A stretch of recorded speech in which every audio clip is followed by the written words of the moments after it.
देखिए, बेराना बचाओ जो आंदोलन चल रहा है, बेराना दाम नरैना जो दादू पंथियों की आस्था का केंद्र है। और दादू पंथ जब दादू दयाल जी महाराज थे उनको सब लोग मानते थे, सारे पंथ उनको मानते, सारे पंथों में समन्वय दादू दयाल जी महाराज ने ही करवाया। और देखिए, बहुत से यहाँ मुगलों से लेकर बहुत से लोग आए, लेकिन दादू पंथियों की आस्था के साथ किसी ने खिलवाड़ नहीं किया। जो भारतीय जनता पार्टी की सरकार, जो साधु संतों के दम पे, गाय के दम पे, गाय को राष्ट्रमाता घोषित करने की बात करने वाली सरकार दादू पंथियों के साथ जो कुठाराघात करी, 50 दिन से साधु गर्मी के अंदर हैं।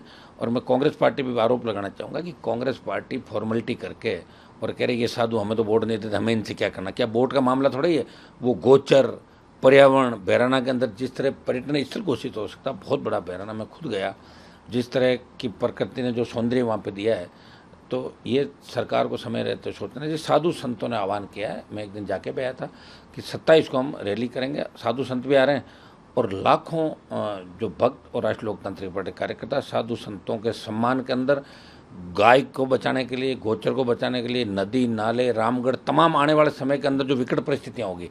आज एक तरफ तो गाय, जिस तरह जैसलमेर में 500 कंकाल मिले, कहाँ गाय बताइए। कांग्रेस की सरकार में बीजेपी के लोग आरोप लगाते हैं, बीजेपी खुद की सरकार है, साधु संत गाय जवान किसान ये सब ज़्यादा परेशान है। और साधु संतों के सम्मान में राष्ट्रीय लोकतांत्रिक पार्टी मैदान के अंदर है, मैं स्वयं जा रहा हूँ। देखिए, बहुत बड़ा ऐतिहासिक आंदोलन होगा राजस्थान में, इतना बड़ा आंदोलन साधु संतों ने और मिलके किसी पॉलिटिकल पार्टी ने आज तक नहीं किया। और सरकार के घुटने टिकवाएंगे, रीको गलत तरीके जो आवंटन किया उसको निरस्त कराएंगे।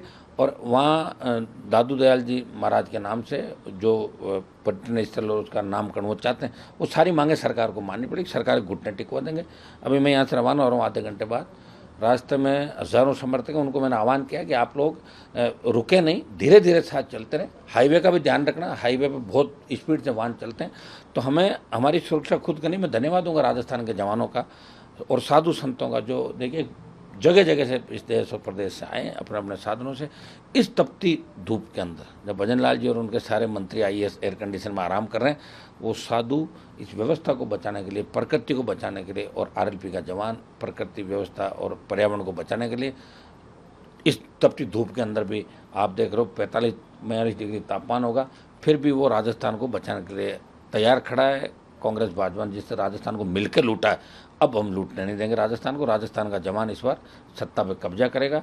और दोनों पार्टियों ने जो भ्रष्टाचार किए, चाहे पेपर लीक की घटनाएं हुई, जो जिस तरह राजस्थान जिस हिसाब से चला गया, वो हम कोशिश करेंगे हमारा नया राजस्थान कैसे बने। और पर्यावरण प्रकृति के साथ कतई खिलवाड़ नहीं होने देगी राष्ट्रीय लोकतांत्रिक पार्टी। हमेशा हर वर्ग, हर समाज के साथ खड़ी है, जिनको भी आवश्यकता होती है हम आगे खड़े मिलते हैं। और हमारे नौजवान पूरी तरीके से वॉलंटियर के रूप में, छोटे भाइयों के रूप में प्रत्येक समाज को न्याय दिलाने के लिए। और आज तक 5-5 लाख की रैलियाँ हुई होगी, लेकिन हम आंदोलन के अंदर किसी तरह का लॉ एंड ऑर्डर आंदोलन नहीं बिगड़ने दिया हमने। लेकिन दुर्भाग्य इस बात का है कि आज सरकार अगर इस आंदोलन को हल्के में लेगी तो सरकार को गंभीर परिणाम भुगतने पड़ेगा। आज आर पार की लड़ाई का ऐलान है, वहाँ खाली हम भीड़ इकट्ठी करने नहीं आए, भीड़ तो रोज़ ही लाखों की संख्या में होती है। आज आर पार की लड़ाई है, या तो हमारी जीत होगी और या फिर हो सकता है कि आंदोलन नहीं होंगे। यही आर पार की लड़ाई का ऐलान हम करें। मैं जल्दी यहाँ से निकल रहा हूँ और 5 बजे के लगभग पहुँच जाऊँगा।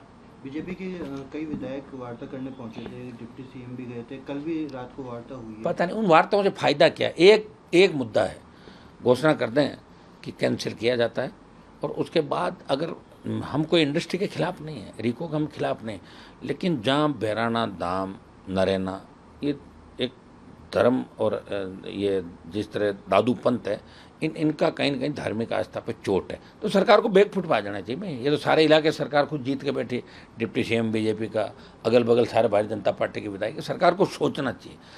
डिप्टी सीएम की ज़मीन की कीमत बढ़ जाए, 200-300 लोगों को विरोध में बिठा दिया, मैं टेंट लगा के, अब बताओ कहाँ से 200-300 और कहाँ लाखों लोग। ये सरकार की ओछी मानसिकता है। और इस सरकार को कौन चला रहा, हमें तो यही नहीं पता चल रहा कि इस सरकार को चला कौन रहा। और भजन लाल जी विनाश काले विपरीत बुद्धि मुझे लग रहा है उनकी हो गई। समय रहते इनको इस आंदोलन को संभालना पड़ेगा, नहीं तो इनके एक तरीके से अंतिम आंदोलन इनके कार्यकाल का होगा, ऐसा मुझे लग रहा है। मैं नौजवानों से अपील करता हूँ शांति बनाए रखें, और आज हम चुप नहीं बैठेंगे। वहाँ जाने के बाद आगामी रणनीति मन से हम तय करेंगे और हम जीत की ओर आवश्यकता पड़े राजधानी के अंदर आएंगे हम।